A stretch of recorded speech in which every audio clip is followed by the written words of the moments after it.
ಎಲ್ಲರಿಗೂ ನಮಸ್ಕಾರ. ನಾನು Mangala Shivappa. Welcome to Sridevi arts.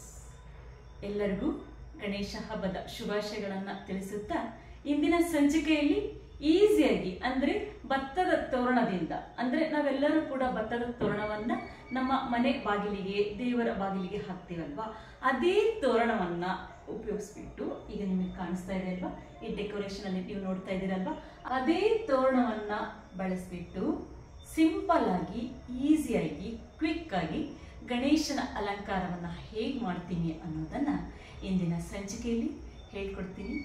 ಬನ್ನಿ ನೋಡೋಣ. ಭತ್ತದ ತೋರಣ ಈಗ ಒಂದು ಟ್ರೆಂಡ್ ಆಗಿದೆ. ಅಂದರೆ ಪ್ರತಿಯೊಬ್ಬರ ಮನೆಯಲ್ಲೂ ಕೂಡ ನಾವು ಈ ಭತ್ತದ ತೋರಣವನ್ನು ನೋಡ್ಬೋದು.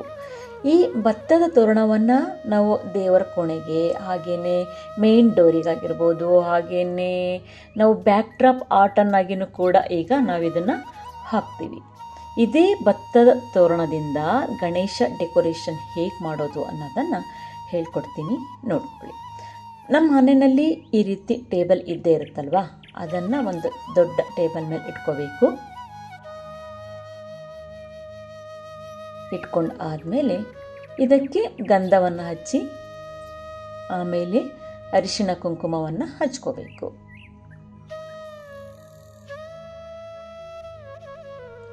ಇದು ಎಲ್ಲ ಆದಮೇಲೆ ನಾವು ಒಂದು ಮ್ಯಾಟ್, ಅಂದರೆ ಒಂದು ಸಿಲ್ಕ್ ಮ್ಯಾಟ್ ಇದು, ಇದನ್ನು ಏನು ಟೇಬಲ್ ಮೇಲೆ ನಾನು ಹಾಸ್ಕೊಳ್ತೀನಿ. ಎಲ್ಲ ಕರೆಕ್ಟಾಗಿ ಇದೆಯಾ ನೋಡಿಕೊಂಡು, ಈಗ ಈ ಸ್ಟೀಲ್ ಡಬ್ಬಿ ಒಳಗಡೆ ನಾನು ಗೋಧಿಯನ್ನು ತುಂಬಿಸಿ ಆಲ್ರೆಡಿ ಇಟ್ಕೊಂಡಿದ್ದೀನಿ. ನೀವು ಅಕ್ಕಿ ಬೇಕಾದರೂ ಇಟ್ಕೊಳ್ಳಿ, ರಾಗಿ ಬೇಕಾದರೂ ಇಟ್ಕೊಳ್ಳಿ, ಜೋಳ ಬೇಕಾದರೂ ಇಟ್ಕೊಳ್ಳಿ. ನಾನು ಗೋಧಿಯನ್ನು ತುಂಬಿಸಿ ಹೀಗೆ ಇಟ್ಕೊಂಡು ಟೇಬಲ್ ಮೇಲೆ ಇಟ್ಕೊಳ್ತೀನಿ. ಕರೆಕ್ಟಾಗಿ ಸೆಂಟರ್ ಪಾರ್ಟಲ್ಲಿ ಇಟ್ಕೊಳ್ತೀನಿ. ಆಮೇಲೆ ಈ ಭತ್ತದ ತೋರಣ ಏನಿದೆಯಲ್ಲ, ಇದನ್ನು ಕ್ಲೀನಾಗಿ ಆ ಡಬ್ಬದ ಸುತ್ತಲೂ ನಾನು ಇದನ್ನು ನೋಡಿ, ಈ ತೋರಣವನ್ನು ನಾವು ಈಗ ಟ್ರೆಂಡ್ ಇದೆ ಅಲ್ವಾ, ಇದು ತುಂಬಾ ಟ್ರೆಂಡ್ ಇದೆ ಈಗ. ಈ ತೋರಣವನ್ನು ಈ ಡಬ್ಬಕ್ಕೆ ನಾನು ಸುತ್ತಕೊಳ್ತೀನಿ. ಹೀಗೆ ಈಗ ನಾನು ಸುತ್ತಕೊಳ್ತಾ ಇದ್ದೀನಿ ನೋಡಿ. ಸುತ್ತಕೊಂಡು ಆಮೇಲೆ ಒಂದು ದಾರದ ಸಹಾಯದಿಂದ ಕಟ್ಕೊಳ್ತೀನಿ.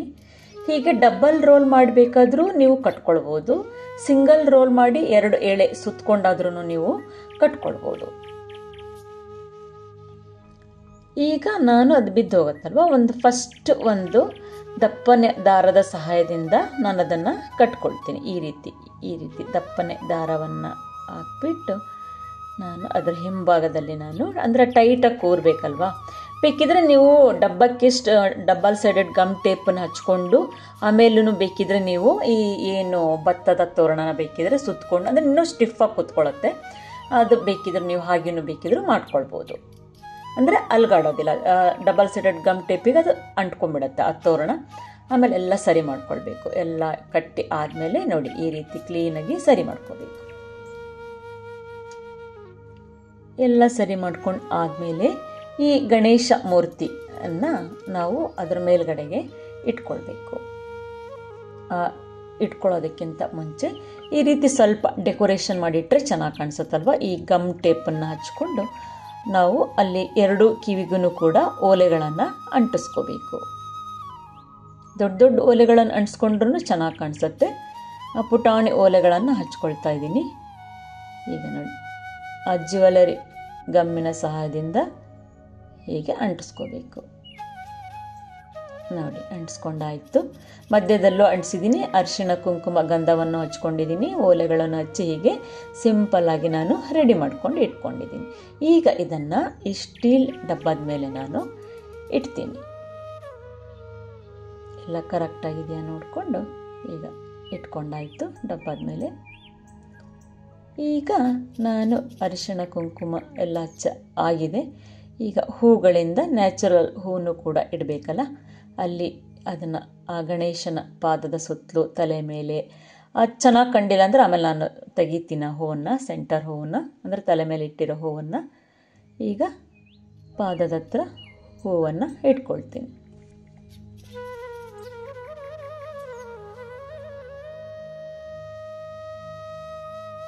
ಎಲ್ಲ ಇಟ್ಟು ನೋಡ್ಕೊಳ್ತೀನಿ ಕರೆಕ್ಟಾಗಿದೆಯಾ ಅಂತ. ಇದು ಸರಿ ಆಗಿಲ್ಲ ಅಂದರೆ ಮತ್ತೆ ನಾನು ಹೂವನ್ನು ಚೇಂಜ್ ಮಾಡ್ಕೊಳ್ತೀನಿ.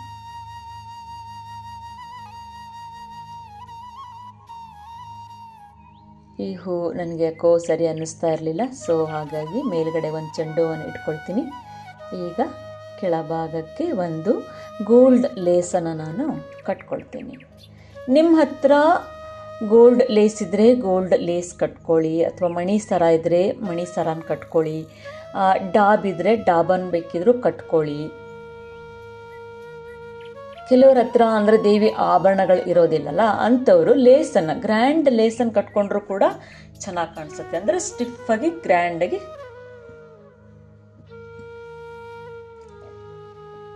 ಈ ರೀತಿ ದೇವಿ ಆಭರಣ ಅಂದರೆ ದೇವಿಗೆ ಹಾಕುವ ಸೊಂಟದ ಪಟ್ಟಿಯನ್ನು ನಾವು ಕಟ್ಕೊಂಡ್ರೂ ಕೂಡ ಚೆನ್ನಾಗಿ ಕಾಣಿಸುತ್ತೆ. ಹೆಚ್ಚಿನವ್ರ ಮನೆಗಳಲ್ಲಿ ಇರುತ್ತೆ, ದೇವಿ ಅಲಂಕಾರ ಮಾಡೇ ಮಾಡ್ತೀರಲ್ವ, ಇದ್ದೇ ಇರುತ್ತಲ್ವ, ಈ ಥರ ಕಟ್ಕೋಬೇಕು.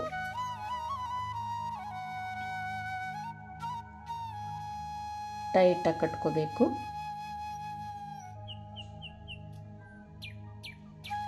ಈಗ ಏನು ರುದ್ರಾಕ್ಷಿ ಅಡಿಕೆ ಹಾರ ಅಂತ ಏನು ಹೇಳ್ತಾರಲ್ಲ, ಇದನ್ನು ಮುಂದಿನ ಸಂಚಿಕೆಯಲ್ಲಿ ಖಂಡಿತವಾಗ್ಲೂ ತೋರಿಸ್ತೀನಿ. ಬೇಜಾರು ಮಾಡ್ಕೋಬೇಡಿ, ಖಂಡಿತವಾಗ್ಲೂ ನೆಕ್ಸ್ಟ್ ಎಪಿಸೋಡಲ್ಲಿ ಬರುತ್ತೆ ನೋಡಿ. ಅದನ್ನು ಈಗ ನಾನು ಏನು ಟೇಬಲ್ ಮೇಲೆ ಇಟ್ಬಿಟ್ಟು ಅದನ್ನು ದಾರದ ಸಹಾಯದಿಂದ ನಾನು ಹಿಂಭಾಗಕ್ಕೆ ಕಟ್ಕೊಳ್ತೀನಿ. ಅದು ಒಂದು ಗ್ರ್ಯಾಂಡ್ ಲುಕ್ ಬರಲಿ ಅಂತ ಅಷ್ಟೇ, ಮತ್ತು ಬೇರೆ ಏನೂ ಇಲ್ಲ. ಎಲ್ಲ ಸರಿ ಮಾಡ್ಕೊಂಡು ಹಿಂಭಾಗಕ್ಕೆ ಕಟ್ಕೊಂಡ್ಬಿಡ್ತೀನಿ.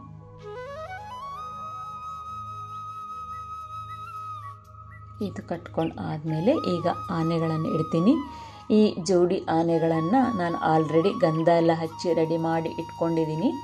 ಇದನ್ನು ಇಲ್ಲಿ ಇಟ್ಕೊಳ್ತೀನಿ. ಅಂದರೆ ಗಣೇಶನ ಆಜು ಬಾಜು ಡೆಕೋರೇಷನ್ಗಾಗಿ ಇದೆರಡನ್ನು ಕೂಡ ಇಟ್ಕೊಳ್ತೀನಿ ನಾನು.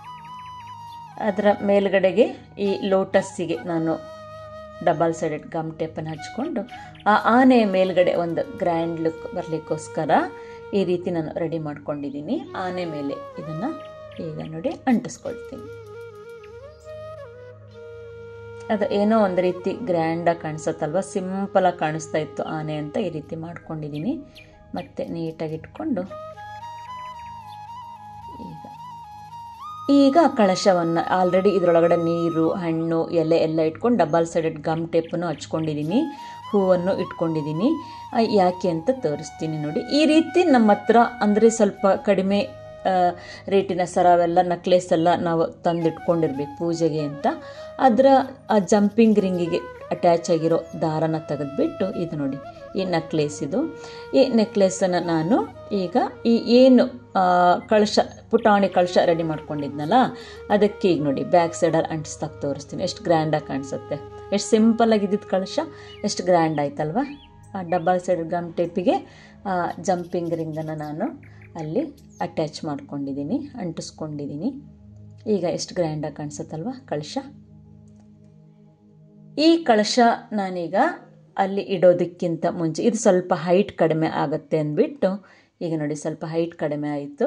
ಸೊ ಸ್ವಲ್ಪ ಹೈಟ್ ಜಾಸ್ತಿ ಆಗಲಿ ಅಂತ ಒಂದು ಈ ಏನು ಈಗ ಕಡಿಮೆ ರೇಟಿನ ಬಾಕ್ಸ್ ಎಲ್ಲ, ಗಿಫ್ಟ್ ಬಾಕ್ಸ್ ಎಲ್ಲ ಸಿಗತ್ತಲ್ವಾ, ಇದನ್ನು ಹೀಗೆ ಉಲ್ಟಾ ಮಾಡಿಕೊಂಡು ನಾನು ಅದನ್ನು ಇಟ್ಕೊಳ್ತೀನಿ. ನಿಮ್ಮ ಹತ್ರ ಶೋ ಆಗಿರೋ ಡಬ್ಬಗಳಿದ್ರೆ ಬೇಕಾದ್ರೆ ಡಬ್ಬಗಳನ್ನು ಇಟ್ಕೊಳ್ಳಿ. ಈ ಕಳಶನೀಗ ಅದರ ಮೇಲೆ ಇಡ್ತೀನಿ. ಅದು ಸ್ವಲ್ಪ ಹೈಟಿಗೆ ಮ್ಯಾಚ್ ಆಗುತ್ತೆ ಅಷ್ಟೇ, ಮತ್ತು ಬೇರೆ ಏನೂ ಇಲ್ಲ. ಸ್ವಲ್ಪ ಗಂಧವನ್ನು ಹಚ್ಕೊಳ್ತೀನಿ. ಹೂವನ್ನು ಜೋಡಿಸೋದಕ್ಕಿಂತ ಮುಂಚೆ ಗಂಧ, ಆ ಹಣ್ಣಿಗೆ ಅರಿಶಿಣ ಕುಂಕುಮವನ್ನು ಹಚ್ಕೊಳ್ತೀನಿ. ಆಮೇಲೆ ಹೂವನ್ನು ಜೋಡಿಸ್ಕೊಳ್ತೀನಿ. ಎಲ್ಲ ಸೆಟ್ ಆಯಿತು. ಎಲ್ಲ ಸೆಟ್ ಆದಮೇಲೆ ಹೂವನ್ನು ಜೋಡಿಸಿ ಆದಮೇಲೆ ಈಗ ದೀಪದ ಅಲಂಕಾರ ಮಾಡಿದ್ರೆ ಹೇಗೆ ಅಲ್ವಾ, ದೀಪವನ್ನು ಇಟ್ಕೊಳ್ತೀನಿ. ಇದಕ್ಕೂ ಆಲ್ರೆಡಿ ನಾನು ಅರಿಶಿನ ಕುಂಕುಮ ಹಚ್ಕೊಂಡಾಯಿತು. ಈ ದೀಪಕ್ಕೆ ಅಂದರೆ ಆ ನವಿಲಿಗೆ ಕೂಡ ನಾನು ಒಂದು ಡೆಕೋರೇಷನ್ ಮಾಡ್ಕೊಂಡಿದ್ದೀನಿ. ಫೋಮ್ ಶೀಟಿಗೆ ಮೈ ಡಬಲ್ ಸೈಡೆಡ್ ಗಮ್ ಟೇಪು ಮತ್ತು ಏನು ಥರ್ಮಾಕೋಲ್, ಈ ಫೋಮ್ ಮಲ್ಲಿಗೆ ದಿಂಡು ಬರುತ್ತಲ್ವ, ಅದನ್ನೆಲ್ಲ ಕಟ್ ಮಾಡಿ ಈ ರೀತಿ ಒಂದು ಡೆಕೋರೇಷನ್ ಮಾಡ್ಕೊಂಡಿದ್ದೀನಿ. ಇದನ್ನು ಕೂಡ ನಾನೇ ಮಾಡ್ಕೊಂಡಿರುವಂಥದ್ದು. ಅದನ್ನು ಅದಕ್ಕೆ ಅಂಟಿಸ್ಕೊಂಡು ಆಯಿತು. ಈಗ ದೇವರ ಮುಂದೆ ಇಟ್ಬಿಟ್ಟು ಸ್ವಲ್ಪ ಒತ್ಕೋಬೇಕು. ಇದನ್ನು ಡಬಲ್ ಸೈಡೆಡ್ ಇದು ಹಾಕ್ಕೊಂಡಿದ್ದೀನಿ, ಆದ್ರೂ ಸ್ವಲ್ಪ ಒತ್ಕೊಂಡು ನೀಟಾಗಿ ಇಟ್ಕೊಂಡು ಈಗ ನೋಡ್ಕೋಬೇಕು. ಆಮೇಲೆ ದೀಪವನ್ನು ಹಚ್ಕೊಳ್ತೀನಿ. ಈಗ ಧೂಪಂ ಅಂದರೆ ದೇವರಿಗೆ ಧೂಪವನ್ನು ಬೆಳಗ್ಬಿಟ್ಟು, ವಕ್ರತುಂಡ ಮಹಾಕಾಯ ಸೂರ್ಯಕೋಟಿ ಸಮಪ್ರಭಾ ನಿರ್ವಿಘ್ನಂ ಕುರು ಮೇ ದೇವಾ ಸರ್ವಕಾರ್ಯೇಷು ಸರ್ವದಾ. ಗಣೇಶನನ್ನು ನಮಸ್ಕರಿಸಿ ಈ ಗಣೇಶ ಮೂರ್ತಿಯ ಅಲಂಕಾರವನ್ನು ಪೂರ್ಣಗೊಳಿಸ್ತೀನಿ. ಎಲ್ಲರಿಗೂ ಗಣೇಶ ದೇವರು ಎಲ್ಲರಿಗೂ ಒಳ್ಳೆಯದನ್ನು ಮಾಡಲಿ, ಆರೋಗ್ಯ ಸುಖ ಶಾಂತಿಯನ್ನು ಕೊಡಲಿ ಅಂತ ಬೇಡ್ಕೊಳ್ತಾ ಈ ಪುಟ್ಟ ಅಲಂಕಾರವನ್ನು ನಿಮಗೆ ತೋರಿಸಿದ್ದೀನಿ. ನೀವು ಕೂಡ ಟ್ರೈ ಮಾಡ್ತೀರಾ ಅಂತ ತಿಳ್ಕೊಂಡಿದ್ದೀನಿ. ಈ ಗಣೇಶ ಡೆಕೋರೇಷನ್ ಅಲಂಕಾರ ನಿಮಗೆ ಇಷ್ಟವಾಗಿದ್ದರೆ ನೀವು ಕಮೆಂಟ್ ಬಾಕ್ಸಲ್ಲಿ ಕಮೆಂಟನ್ನು ಹಾಕಿ. ಎಲ್ಲರಿಗೂ ಕೂಡ ಮತ್ತೊಮ್ಮೆ ಗಣೇಶ ಹಬ್ಬದ ಹಾರ್ದಿಕ ಶುಭಾಶಯಗಳು.